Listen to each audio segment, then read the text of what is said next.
प्रदीप भाई, हिमाचल में बहुत डिसाइसिव चुनाव इसलिए था कि एक समय ऐसा आ गया था जब लग रहा था कि कांग्रेस पार्टी की सरकार वेंटिलेटर पे चली गई है। फिर पिछले जो बाई इलेक्शन हुए उसमें थोड़ी राहत मिली, और इन इलेक्शंस में जो 3 इंडिपेंडेंट एमएलए बीजेपी के साथ चले गए थे, वहां पे बाई इलेक्शंस हुए और उसमें 2 में कांग्रेस और 1 में बीजेपी जीती। ये थोड़ी राहत इसलिए भी कांग्रेस के लिए कि कांग्रेस की अभी मैं कहूंगा करारी हार, बहुत करारी हार उनके अभी लोकसभा में हुई है। जिस तरह से भाई ये सारा देश में लग रहा था कंगना रनौत क्या जीतेंगी, और वहां पे तो प्रतिभा सिंह और इनका पुराना है, और वो डिसाइसिवली ठीक से जीती है। कंगना रनौत को ये नहीं कि 2-4 हजार 10-20 हजार वोट से जीते, उन्होंने बुरी तरह से परास्त किया। तो इस पूरे ओवरऑल उसमें मैं जरा आपसे इसलिए समझना चाहूंगा कि हिमाचल प्रदेश की राजनीति अब यहाँ से कहाँ जाएगी, ओवरऑल इस बाई इलेक्शंस के ऊपर आपकी एक टिप्पणी।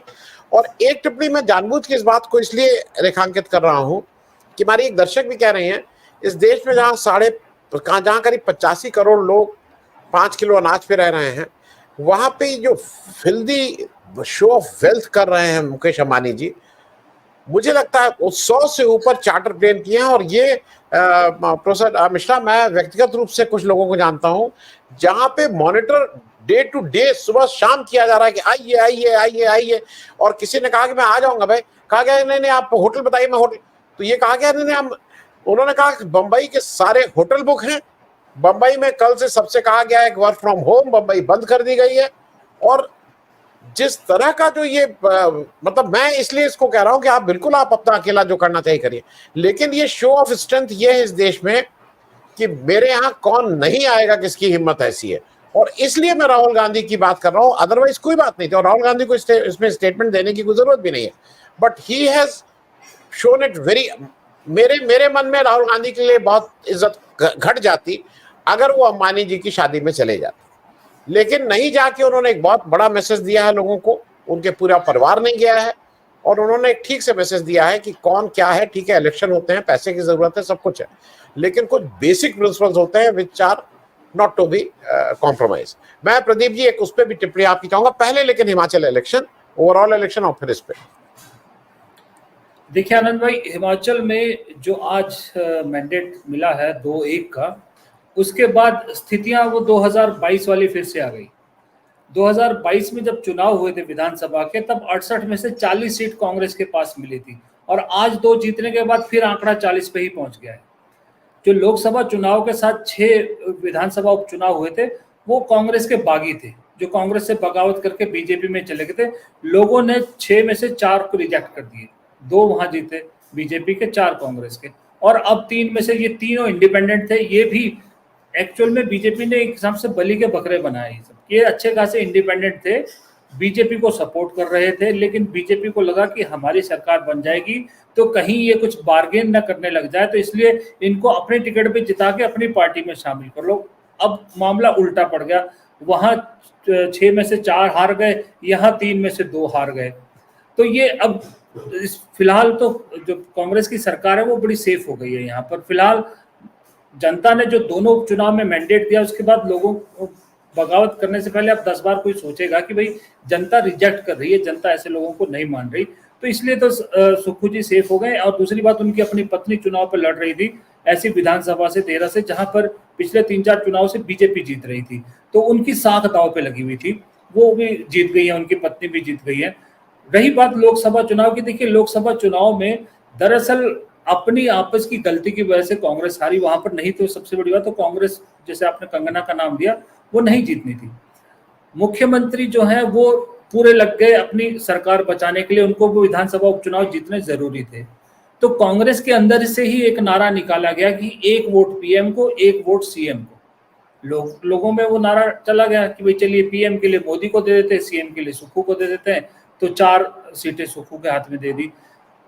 विधानसभा पे ज्यादा जोर लगाने की वजह से लोकसभा चुनाव में ज्यादा जोर लगा नहीं, मुख्यमंत्री जी विधानसभा में ज्यादा बिजी रहे, इसलिए वो 4-0 का हो गया, वरना इस बार 2-2 होने के पूरे चांसेस थे ये आपस में। और दूसरी बात, विक्रमादित्य सिंह जो कंगना के खिलाफ लड़ रहे थे, उनका गुट और मुख्यमंत्री सुखविंदर सिंह सुक्खू के गुट के बीच में भी 36 का आंकड़ा, ये भी किसी से नहीं छुपा।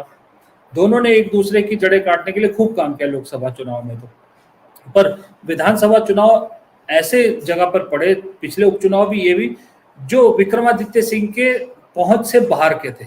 यहाँ इफेक्ट उनका इतना नहीं था, इसलिए सुक्खू का इफेक्ट काम कर गया। और हमीरपुर जो सीट बीजेपी जीती है आज, वो इसलिए जीती है कि अनुराग ठाकुर और उनके पिता प्रेम कुमार धूमल का वो गढ़ है, उनका एक इन्फ्लुएंस है, और ये जो जीता है ये उन्हीं का आदमी है।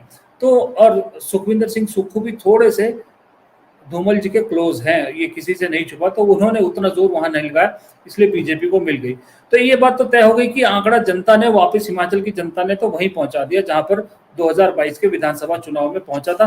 बस बीजेपी की टैली में 3 सीट और बढ़ गई है, कांग्रेस की टैली वहीं की वहीं पहुंच गई है फिर से। और दूसरी बात रही बात अभी ओवरऑल, इस पे देखिए, ओवरऑल आज के विधानसभा उपचुनाव और जो पिछले उपचुनाव भी हुए उससे मैं दोनों का निष्कर्ष निकालूं, आनंद भाई, मुझे एक चीज बिल्कुल साफ संदेश इसमें मिल रहा है कि जनता ने उन लोगों को कंप्लीटली रिजेक्ट किया है जो लोग अपने फायदे के लिए दल बदल करते हैं, जो इधर से उधर जा रहे हैं, कंप्लीटली रिजेक्शन है उनकी। लोग उन लोगों को पसंद नहीं कर रहे हैं ऐसे। पर मैं हैरान होता हूं कि जब ये चीजें लोग समझ रहे हैं, उसके बावजूद, जैसे कल महाराष्ट्र में कांग्रेस के लोगों ने क्रॉस वोट किया, फिर भी ये लोग नहीं सुधर रहे। तो इसका मतलब एक बात साफ है कि जो कैरेक्टर के ढीले हैं वो हमारे चुने हुए प्रतिनिधि हैं, वो बिकते हैं, वो डरते हैं, वो लालची हैं। जनता मुद्दों पे कायम है, जनता मुद्दों पे वोट दे रही है, जनता आपको पसंद तब करेगी आपके मुद्दे क्या है, जनता के मुद्दों को आप सॉल्व कर रहे हो कि नहीं कर रहे हो। जनता करप्ट नहीं है, करप्ट नेता ही है। तो ये संदेश बिल्कुल साफ साफ आया है कि अब दल बदलों की जनता नहीं करेगी पूछताछ। जो बीमा भारती का आप एग्जाम्पल दे रहे थे, वो 2 बार उनके साथ 2 बार मिल गया उनको ये वाला सबक, दोनों चुनाव में उनको हार मिल गई। रही बात अंबानी की शादी की, देखिए मुझे अंबानी की शादी में आनंद भाई, मुझे सबसे ज्यादा ऐसा लगा कि वो जो सारा तमाशा हुआ वो हम जैसे आम हिंदुस्तानियों के मुंह पे एक बहुत बड़ा तमाचा था।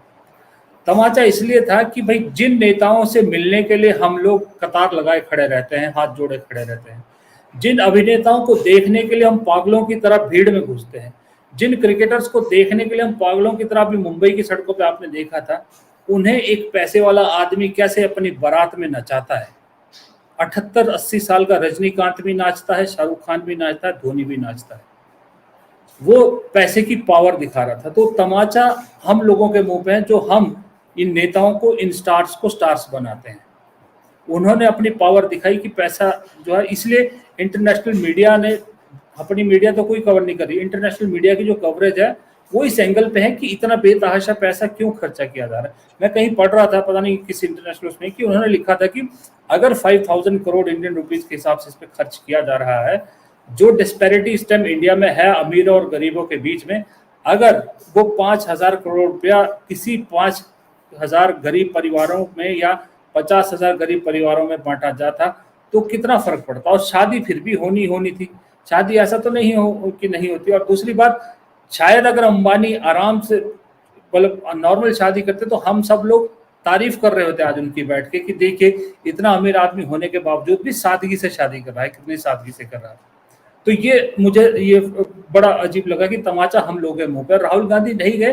राहुल गांधी ने एक बात साफ की कि देखिए पॉलिटिकल में उसमें आर्थिक रिस्क उन्होंने पार्टी के लिए जरूर लिया, बहुत जरूर लिया, कि उनको मालूम है कि इस टाइम कांग्रेस की आर्थिक हालत खराब है, पैसा कॉर्पोरेट से ही आएगा अगर पार्टी को चाहिए। लेकिन वो रिस्क लेने के बावजूद उन्होंने अपनी सारी लड़ाई मेरे हिसाब से जनता के हाथ में डाल दी कि देखिए मैं तो मुद्दे वाला आदमी हूँ, मैं मुद्दे पे खड़ा हूँ, मैं मानता रखता हूँ कि अपने मुद्दों पे, अपने उसूलों पे टिका रहूंगा। अब ये पब्लिक डिसाइड करेगी कि आपको वो नेता चुनने हैं कि जो पब्लिक में कुछ कहते हैं करते कुछ है रहे, या वो नेता चुनना है उसके साथ चलना है जो जो कहता है उस पर टिका रहता है। क्योंकि राहुल गांधी का वो जो भारत जोड़ो न्याय यात्रा का बयान भी चल रहा है, जब अंबानी के इन्हीं बेटे की एंगेजमेंट का चल रहा था कि उनका वो बयान भी चल रहा है। अब किस मुंह से अगर राहुल गांधी वहां चले जाते, जैसे आपने कहा कि मुझे बड़ी डिसअपॉइंटमेंट होती, मैं खुद कहता हूँ किस मुंह से फिर वो लोगों के बीच जाते हैं कि अगर वहां चले जाते या परिवार से कोई भी चला जाता। ऊपर से एक मुझे ऐसा लगता है कि राहुल गांधी की जो टीम है उन्होंने एक जो टाइमिंग पे काम करना बड़ा सही शुरू कर दिया, बड़ा टाइमिंग पे काम करे कि कल शादी का तमाशा था, उसके बीच में राहुल गांधी का स्मृति ईरानी को लेकर जो ट्वीट हुआ, कैसे डाइवर्ट हुए, हम सबका न्यूज का सबका ध्यान उधर डाइवर्ट हुआ और उस तमाशे का पार्ट ना बनते हुए भी न्यूज स्पेस उन्होंने ले लिया अपने लिए। शाम को गोदी मीडिया के चैनल भी प्राइम टाइम कर रहे हैं इस पे। तो वो एक टाइमिंग भी बहुत अच्छी उन्होंने सीख लिया कि किस टाइमिंग पे क्या करना चाहिए। तो ओवरऑल मेरा ये कहना है कि उस तमाशे का तो मुझे अपने मुंह पे, मुझे अंबानी जी से कोई तकलीफ नहीं है, उनका पैसा है, जैसा मर्जी खर्च करे, वो चाहे हवा में उड़ाए चाहे उड़ाए। मुझे तकलीफ उन लोगों से जो उनकी बारात में नाच रहे थे और हमें बेवकूफ बना रहे थे। प्रदीप जी, थोड़ा कुछ लोगों को, मेरे एक दर्शक को ये शिकायत है, उनका कहना है कि उनके ऊपर 3 लाख करोड़ रुपए का कर्जा है इस देश का, बैंकों का, तो वो पैसा उनका नहीं है, तो इसलिए वो उसको मैनेज करके बेवकूफ बनाते रहते हैं कि पैसा उनका है। वो हमारे और आपके पैसे पे वहां पे ये नाच गाना और ये सब फुहड़ता हो रही है। सिर्फ इस बात की शिकायत है। और फुहड़ तो फुहड़ रहेगा ही, आप कहीं भी फुहड़ता करिए वो फुहड़ आएगा, कोई भी अच्छा। आनंद जी, सबसे इंपॉर्टेंट बात जो सबसे पूरा क्रक्स इस लाइन का वो आपने कही। आपने जब कहा ना कि उन्होंने दिखा दिया कि किस में दम है जो मुझे ना कर सके, ये एक लाइन में पूरा निचोड़ है जो आपकी इस बात में कि वो क्या दिखाना चाह रहे हैं इस देश में, क्या हो रहा है इस देश में।